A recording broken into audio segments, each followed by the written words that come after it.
आता रडायचं नाही, लढायचं आहे, असा स्पष्ट संदेश काँग्रेसचे नवनियुक्त प्रदेश अध्यक्ष हर्षवर्धन सपकाळ यांनी सामान्य कार्यकर्त्यांना दिला आहे. कार्यकर्ता कार्यकुशल बनवायचा आहे.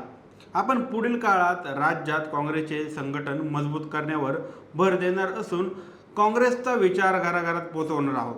पुढील निवडणुकीत राज्यात काँग्रेसची सत्ता आणून काँग्रेसचा मुख्यमंत्री बनवायचा आहे, असा निर्धार हर्षवर्धन सपकाळ यांनी व्यक्त केला आहे. आता हर्षवर्धन सपकाळ काँग्रेसचे प्रदेशाध्यक्ष झाल्यापासून राज्यातील राजकारणात काही बदल घडू शकतो का? सपकाळ प्रदेशाध्यक्ष झाल्यामुळे काँग्रेसला याचा फायदा होईल का तोटा, या सगळ्या गोष्टी जाणून घेऊया आजच्या या व्हिडिओमधून. नमस्कार, मी सनी आणि तुम्ही पाहताय दैनिक राज्य लोकतंत्र. विधानसभा निवडणुकीत महाविकास आघाडीला जनतेने जबरदस्त धक्का दिला. या पराभवानंतर काँग्रेसने 13 फेब्रुवारी 2025 रोजी प्रदेशाध्यक्ष नाना पटोले यांना हटवून बुलढाण्यातील काँग्रेस नेते हर्षवर्धन सपकाळ यांच्यावर काँग्रेस प्रदेशाध्यक्ष पदाची जबाबदारी टाकली. त्यांच्या नेतृत्वात काँग्रेस पक्षाचे बळकटीकरण होईल आणि महाराष्ट्रात काँग्रेस पुन्हा एकदा भरारी घेईल, असा विश्वास काँग्रेसचे प्रभारी रमेश चेन्नीताला यांनी व्यक्त केला आहे. 2024च्या लोकसभा निवडणुकीत मोठा विजय मिळवला, पण विधानसभेत मात्र काँग्रेसला अपयश आलं.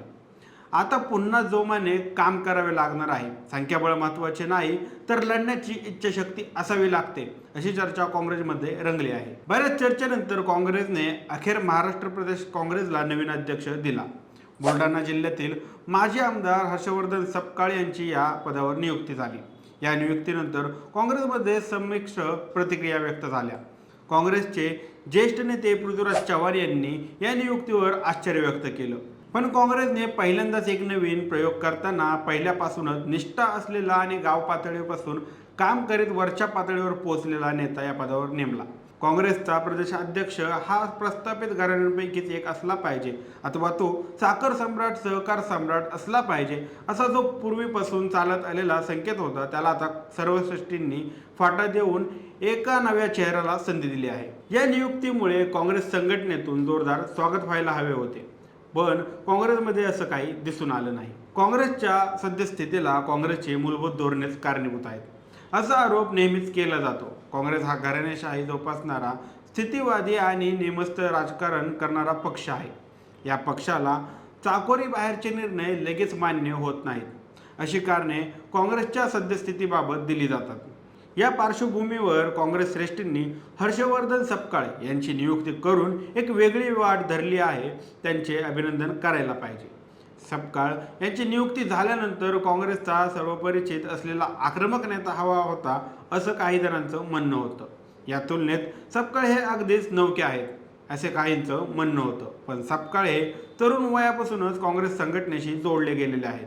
सपकाळ हे राज्यस्तरीय कबड्डीपटू आहेत. NSI या विद्यार्थी संघटनेच्या माध्यमातून त्यांनी काँग्रेसचे कार्य करण्यास सुरुवात केली. बुलढाणा जिल्ह्यात तरुण वयात ते सरपंच झाले. वयाच्या 27व्या वर्षी जिल्हा परिषद अध्यक्ष बनले. 2014ला केंद्रात आणि राज्यात मोदी लाट असताना देखील आमदार म्हणून ते निवडून आले. ASIचे देखील ते सेक्रेटरी होते. त्यांनी काँग्रेसच्या वतीने गुजरात आणि मध्य प्रदेशात संघटनात्मक काम केलं. राष्ट्रीय स्तरावर राजीव गांधी पंचायत राज संघटनेचे प्रमुख म्हणूनही त्यांनी काम केलं आहे. त्यांची ही सारी कारकीर्द पाहता ते नवखे आहेत असं म्हणणं चुकीचं ठरणार आहे. ग्रामीण भागात आणि आदिवासींमध्ये त्यांनी मोठ्या प्रमाणात काम केलं आहे.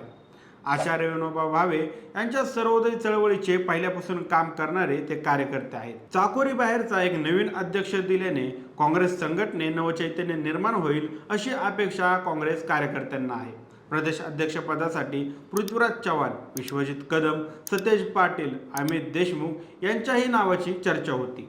आजच्या अवघड परिस्थितीत काँग्रेस श्रेष्ठींनी चाकोरी बाहेरचा विचार करून तळागाळातून वर आलेल्या एका आश्वासक चेहऱ्याला संधी दिली आहे.